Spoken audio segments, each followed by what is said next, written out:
Ya, muy buenos días, chicos. Esta llamada se Soy el está doctor grabando. Rubén Díaz. Soy el doctor Rubén Díaz, cirujano del Hospital Nacional Carlos Alberto Seguín Escobedo. Dentro de las actividades que ustedes tienen, me tocó dar la exposición de patología quirúrgica del intestino delgado. Entonces vamos a tocar un poquito de este tema, ¿ya? Que es facilísimo, chicos, ¿ah? ¿Ya? Entonces, a ver, la siguiente diapositiva, José. Entonces, vamos a hablar un poquito de anatomía. Ya sabemos que el intestino delgado va desde el píloro hasta el ciego, comprende tres segmentos, lo saben muy bien: duodeno, yeyuno, ilion, mide aproximadamente entre 4 a 6 metros.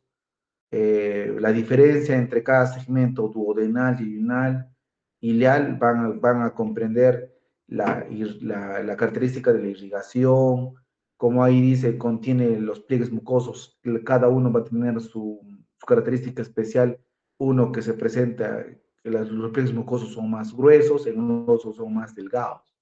En la siguiente diapositiva vamos a ver, por ejemplo, aquí en yeyuno y ilio, mira, si ustedes ven, una de las grandes diferencias que tiene el yeyuno ilion, sobre todo, ¿ya? En el yeyuno vamos a ver lo primero, que es de mayor calibre, son más anchos. En el ilion es de menor calibre, es más delgado. Lo otro, la pared es más gruesa en el yeyuno. En el ilion es más delgada. Los pliegues mucosos son más numerosos en el yeyuno. En el ilion son menos pliegues. La grasa mesentérica es menos en el yeyuno y en el ilion es más. La característica de los vasos sanguíneos en la irrigación, como ahí lo muestran, los vasos son rectos y largos.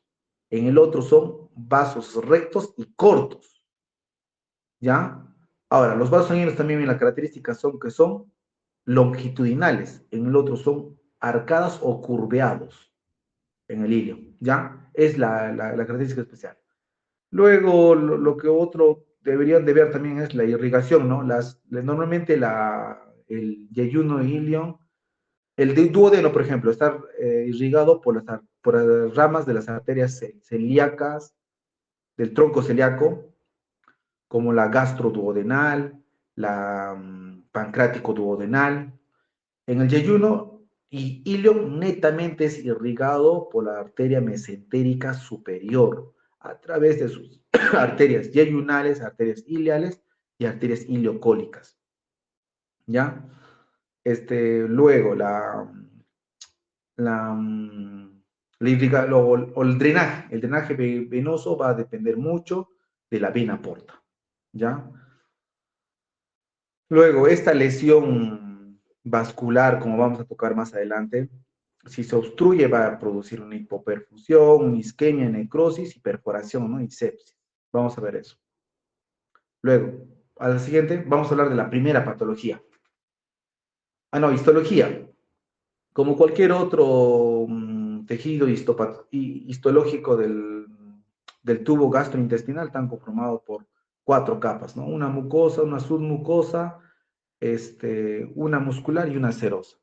La característica especial de la serosa, ya saben que es el chile, circular interna, longitudinal externa. El epitelio es cilíndrico simple, con células mucosas, que se van a caracterizar para la absorción de algunos bioelementos esenciales en la parte de la digestión de los alimentos. La siguiente patología, la siguiente diapositiva, José. Entonces, vamos a hablar de la primera patología, que es la obstrucción de intestino delgado. Esto lo tienen que remarcar muy bien, chicos, porque preguntan bastante de obstrucción intestinal y netamente del intestino delgado. Entonces, lo que ustedes tienen que saber, chicos, es que existen causas mecánicas y causas no mecánicas en esto.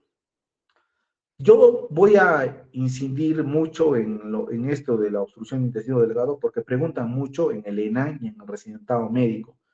Y también parte de su examen también va a venir algunas preguntas, sobre todo de obstrucción del intestino delgado.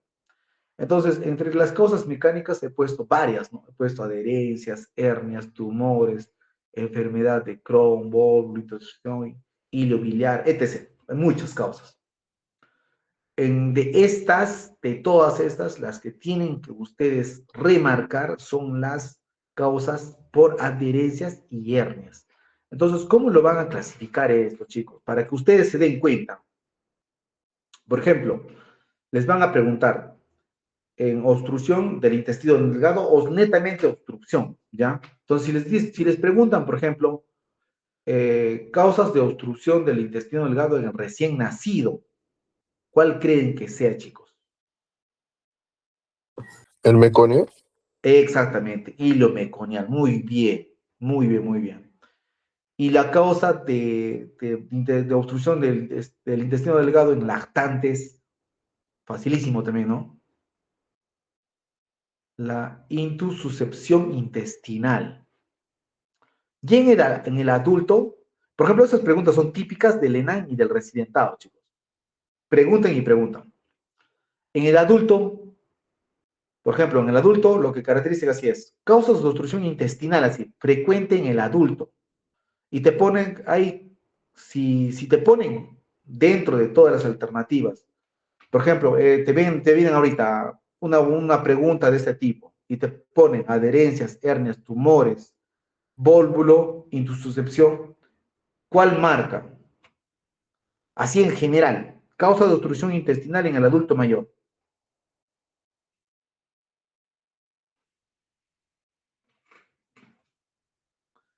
¿Hernia?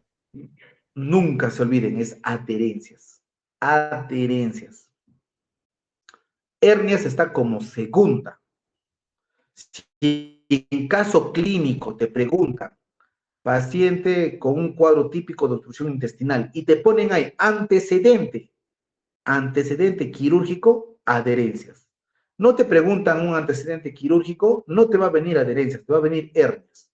Lo que tienes que marcar son hernias. Lo otro también que te preguntan es si el paciente es joven o es un adulto mayor. En un paciente no adulto mayor, la causa más típica de obstrucción intestinal, así general, les van a decir, este cuadro lo quiero remarcar porque ustedes tienen que dominar esto. En un adulto mayor, la causa más típica es por un cáncer de colon, chicos, en un adulto mayor. Pero son patologías del intestino grueso. Pero ustedes lo tienen que remarcar para que puedan diferenciar de obstrucción intestinal del intestino delgado. ¿Ya? Entonces, la gran parte, y ahora si les preguntan, estamos hablando, ¿no?, de un antecedente quirúrgico que son las adherencias.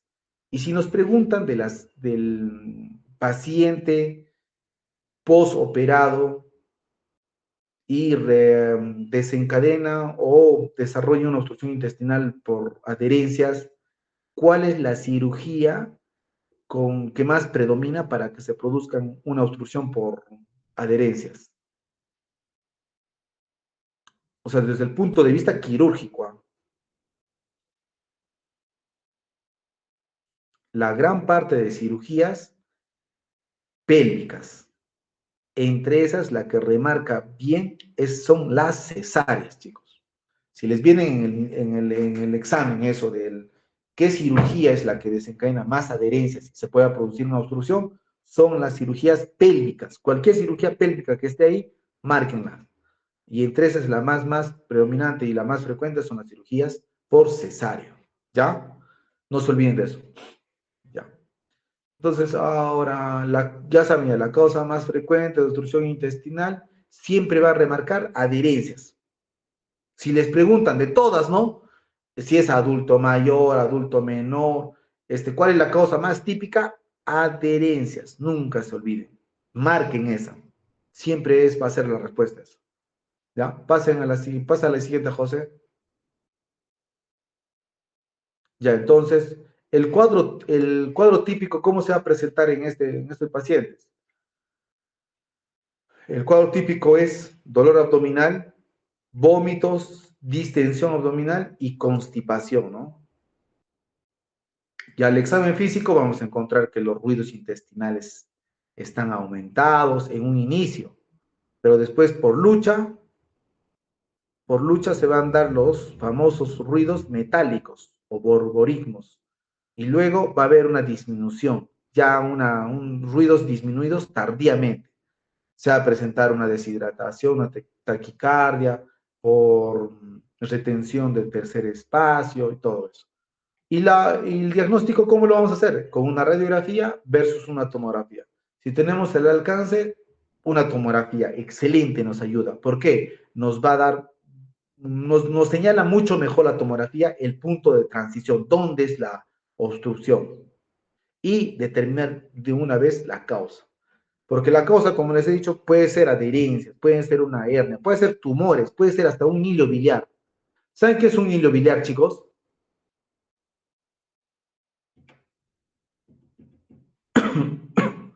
Un hilo biliar es aquella patología biliar que tenía una vesícula con piedras y que ha desarrollado una fístula o una comunicación del intestino con el estómago, o mejor dicho, en la vesícula con el estómago, con el duodeno o simplemente con el intestino yeyuno o ilio.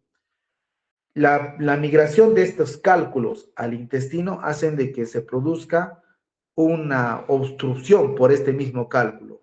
¿En qué nivel? A nivel de la válvula ileocecal. Y se va a producir una obstrucción. Eso es un hilo biliar, chicos. Entonces, una tomografía o una placa de rayos X, la placa de rayos X nos va a mostrar, por ejemplo, lo que, por ejemplo, en la imagen se muestra. Una imagen en pila de monedas, dilatación de toda el asa delgada, ¿no? Y a veces no nos determina pues, exactamente dónde es el punto. Por eso que la tomografía es mucho más, la radiografía es muy sensible, pero la tomografía es más específica para poder determinar, como señala ahí, el punto de transición y la causa, exactamente. Entonces, dentro del primer manejo inicial que ustedes deben dar, chicos, ustedes tienen que indicar inmediatamente el paciente que entre en un reposo intestinal. ¿Cómo hago eso? Sin darle nada por vía oral. Le instalo su sonda nasogástrica. Le doy full líquidos porque hay una retención de tercer espacio, como les he dicho, el paciente está taquicárdico, deshidratado. Y corrijo la parte hidroelectrolítica. Y luego veo la posibilidad de una evaluación quirúrgica si el paciente está ingresando en un cuadro probablemente isquémico o de estrangulación del asa intestinal. Y ahí pues se tiene que manejar de acuerdo a lo que se encuentre. Puede terminar en una liberación simple de adherencias o hacer una resección y anastomosis del intestino delgado. Entonces, ahí tenemos que preguntarnos, a la siguiente diapositiva, ya, no, antes, regresa nomás. Entonces, no hemos tenido nada. Entonces, tenemos que preguntarnos, ¿cuándo operar al paciente? ¿Cuándo? Entonces, tenemos que considerar la cirugía cuando hay un deterioro clínico del paciente. ¿Y en qué situaciones se va a dar esto? Cuando el paciente encontramos signos de estrangulación, de perforación, de isquemia, de peritonitis, o una hernia a simple vista que se están remarcándose por cambios de la coloración a nivel de la zona. Y eso va a ver que se fracase el tratamiento médico y tenemos que ingresar a operar. Entonces, siempre tomar en cuenta esto. Primero, siempre en todos los pacientes es tratamiento conservador médico y luego considerar pasado las 48 hasta 72 horas después del fracaso del médico, considerar una cirugía. ¿Ya? No lo olviden, porque esas preguntitas que le estoy dándoles, de esas van, o de lo que estoy señalando y dándoles a conocer, de esas van a venir las preguntas. ¿Ya? Ya, luego, la otra. Vamos a hablar un poquito de enfermedad de Crohn.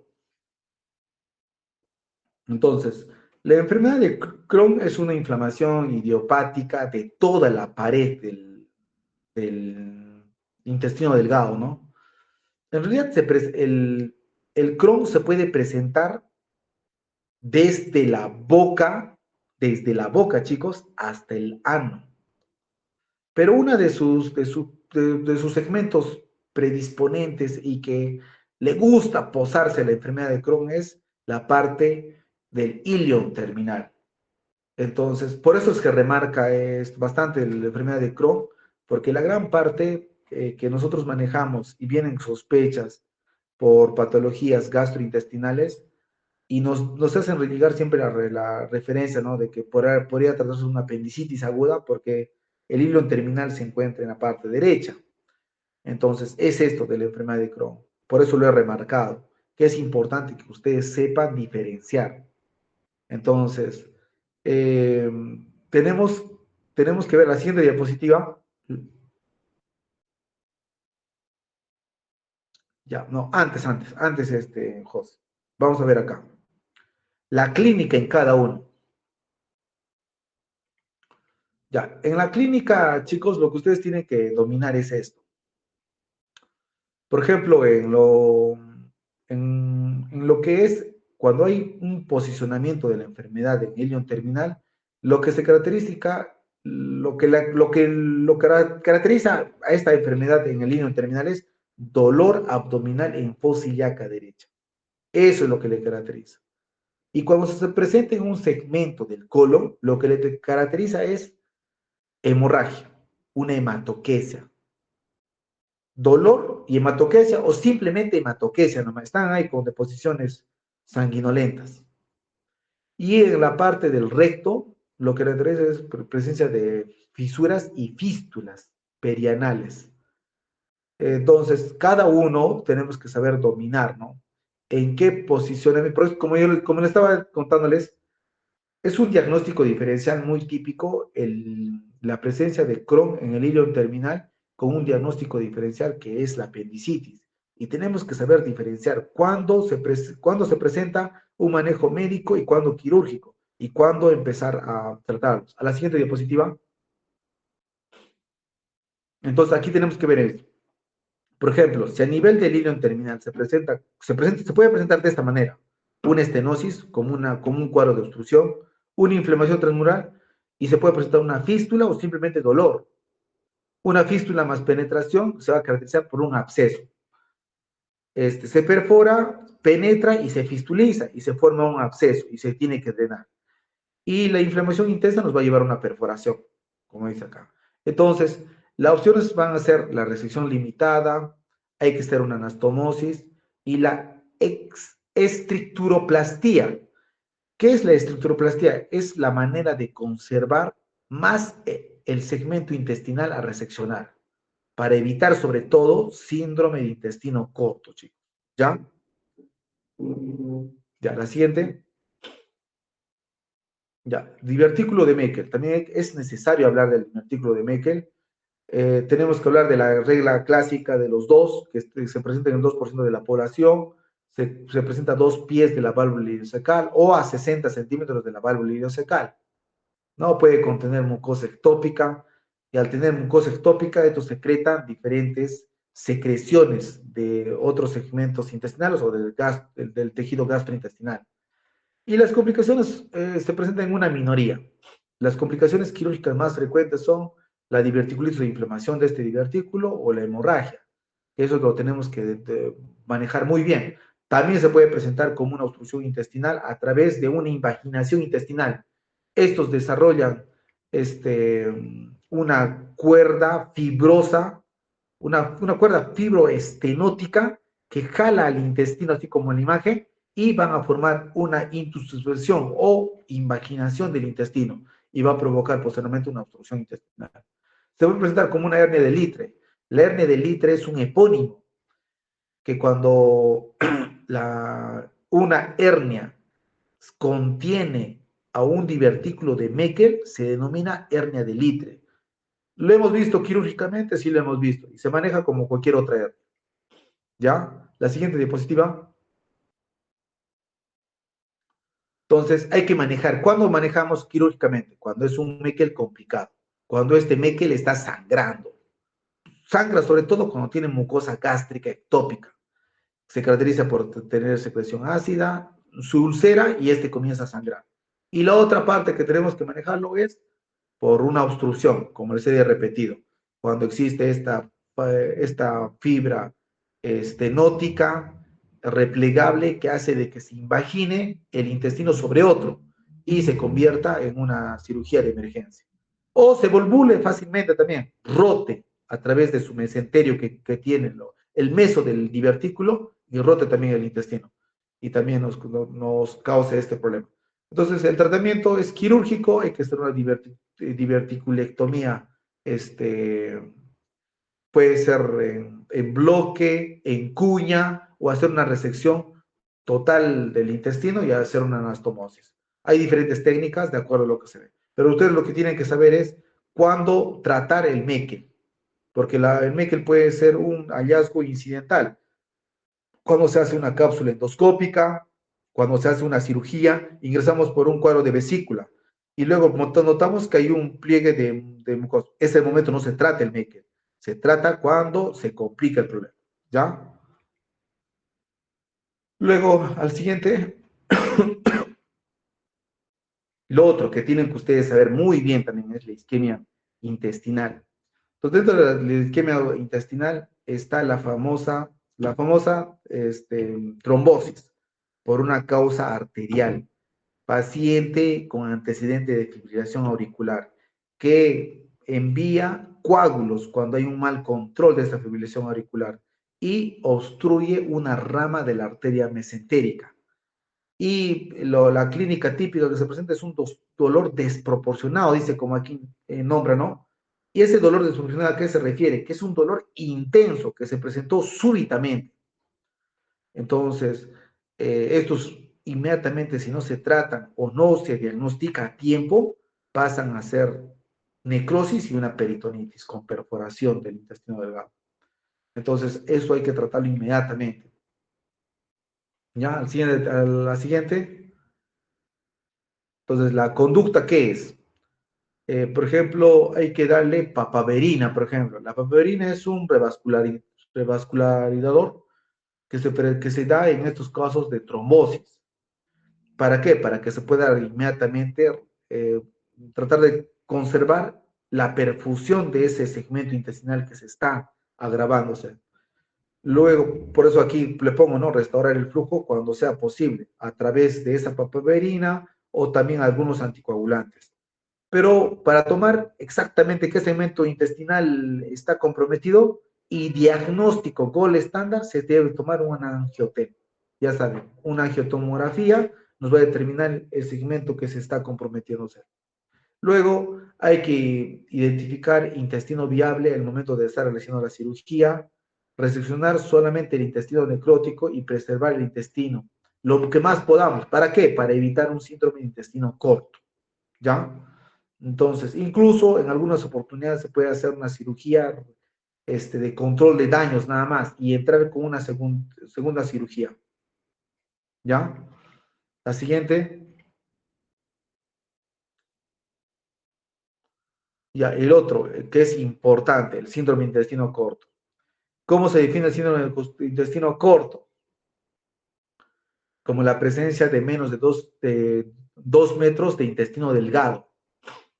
¿Y por qué síndrome de intestino corto? ¿Y por qué que no debería tener cualquier persona? Lo que dicen es que es incompatible con la vida cualquier persona que tenga menos de 2 metros de intestino delgado, porque en ese segmento intestino de 2 metros no se van a digerir ni se van a absorber los diferentes bioelementos que nosotros requerimos para tener una vida normal, como proteínas, lípidos y carbohidratos. Y mucho más tiene que ver también lo que son la utilización de vitaminas liposolubles, hidrosolubles y minerales. Entonces, nosotros debemos tener más de 2 metros. Tenemos menos de 2 metros, ya se considera un síndrome de intestino corto. Y el manejo es pues muy, muy, muy rígido, estricto incluso entran a falla intestinal, al programa de falla intestinal para ser manejados. Por eso que es importante hablar de este síndrome de intestino corto. Y las cosas quirúrgicas más frecuentes son, como les había nombrado anteriormente, el Crohn. Yo reseco más de lo debido, provoco síndrome de intestino corto. La isquemia mesentérica, igual, muchos pacientes a veces no se puede hacer nada. Abrimos el abdomen y encontramos un segmento intestinal de más de 3 o 4 metros de intestino muerto. Tenemos que sacarlo, no hay de otra. Y quedan con ese síndrome de intestino corto. Entonces, y hay otras causas, ¿no? Como una obstrucción intestinal complicada, el paciente con trauma abdominal y se ha lesionado bastante el intestino, igual se resecciona, entonces son problemas que se ocasionan. Entonces, como estaba nombrándoles, las consecuencias son una disminución de la superficie intestinal y disminuye la absorción y eso te va a provocar una malnutrición, deshidratación, hipovitaminosis. Es incompatible con la vida, chicos. Entonces, nosotros, para hablar de esto, tiene que entrar, aquí un solo hospital de salud tiene el servicio de falla intestinal y trasplante intestinal, que es el Hospital Almenara. Cuando nosotros tenemos estos cuadros, normalmente los referimos al Almenara. Algunos pacientes viven, sí, con un manejo que les voy a nombrar. A ver, pásame la siguiente diapositiva. Aquí se hace una cirugía. La cirugía es la enteroplastía transversal seriada. Utilizamos suturas mecánicas de 5 milímetros y cortamos el intestino. ¿Para qué? Para crear mayor espacio o área de absorción y enlentecimiento en la digestión que se va a tener. Solo así vamos a lograr, digamos, de que se pueda hacer algo con este paciente. Algunos pacientes pasan a trasplante intestinal, pero son en un 5% de personas que hacen el trasplante, solamente toman la posición del órgano recibido. En la otra parte, no, es un rechazo casi por completo y fracaso. Y la conducta siempre se va acompañado de tratamiento médico, como la administración de antagonistas de histamina, inhibidores de la bomba de protones, todos estos para inhibir la disminución del tránsito intestinal. ¿Ya? La siguiente. Terminamos, creo, sí, ya. Entonces, chicos, para que se recuerden, tomen siempre en cuenta esto. Los tomo así como unas fijas para que ustedes lo tomen en cada capítulo, en cada tema. Remarquen siempre las cosas más importantes que les pueda servir. Ustedes van a salir siendo médicos generales y tienen que saber dominar, por ejemplo, esas patologías. Entonces, si yo hablo de obstrucción intestinal en general, ¿cuál es la causa más frecuente? Adherencias. Si me nombra el antecedente de cirugía previa, pensar en adherencias. La segunda causa, hernias. No se olviden de eso, chicos. El otro que tienen que también dominar cuando son unas hernias. Si dos tipos de hernias complicadas, la encarcerada y la estrangulada. ¿Quién es el que tiene compromiso vascular? Que también les van a preguntar. ¿La encarcerada o la estrangulada? Como su nombre dice, estrangulada. El compromiso vascular lo va a tener la hernia estrangulada. ¿Cuál es el síntoma más típico de obstrucción intestinal del intestino delgado? Es el dolor abdominal tipo cólico, ¿ya? ¿Cuál es el síntoma de obstrucción intestinal proximal del intestino delgado? El vómito, chicos. Si yo tengo un tumor o una adherencia que me está ocasionándome a nivel del yeyuno o cerca al ángulo de 3, lo que me va a llevar es el vómito. Por ejemplo, es eso, ¿no? Lo que ustedes tienen que saber dominar eso. ¿Cuál es el síntoma más típico que me produce una obstrucción intestinal del distal? Lo que va a provocar es mayor distensión abdominal. ¿Cuál es, a ver, cuál es el examen que hace de que me localice, de que me vea la complicación y determine la causa de la obstrucción intestinal. La tomografía, no se olviden. ¿Ya? Luego, hablando de un poquito de la isquemia mesentérica, el síntoma más típico de isquemia mesentérica, ya sabemos, es el dolor desproporcionado súbito, dolor intenso, súbito. ¿Ya? ¿Qué más? ¿Qué más tendrían que llevarse acá? El Meckel. El Meckel ya saben ya que es un divertículo verdadero, que si se complica, se puede complicar con obstrucción o sangrado. El sangrado normalmente se acompaña porque tiene una mucosa gástrica ectópica que produce ácido, se ulcera y sangre, ya saben. Del Crohn, ya saben que es una enfermedad que aparece desde la boca hasta el ano, sobre todo afecta el ilion terminal, se puede presentar como estenosis, fístulas, abscesos, son complicaciones que se pueden presentar, todo eso. ¿Ya? ¿Alguna pregunta, chicos? ¿O yo les hago las preguntas?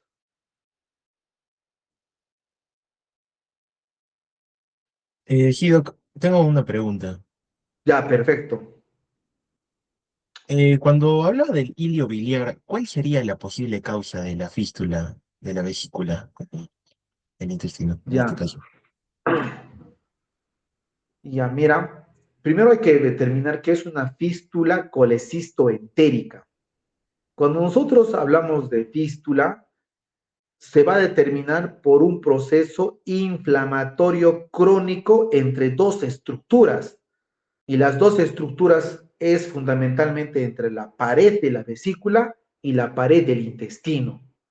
Estos van a crear una erosión y perforación con posterior comunicación entre ambas estructuras y posteriormente el desplazamiento del contenido de la vesícula al intestino, en este caso los cálculos. Y los cálculos son los que te van a llevar a esa obstrucción a nivel de la válvula ileocecal y se convierte en un hilio biliar. ¿Ya? Muy buena pregunta, excelente. Otra, otra chicos.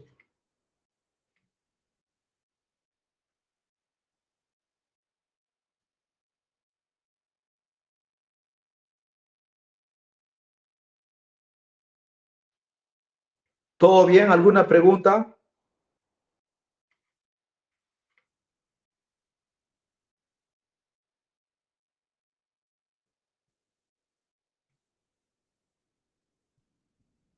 Parece que no hay más preguntas, Doc. Ya, perfecto, muy bien. Entonces, chicos, espero que les haya servido todo lo que les he hablado. Normalmente nosotros los docentes nos piden 10 preguntas de cada tema que nosotros hacemos. De todo lo que yo he hablado van a venir 10 preguntas, así de simple.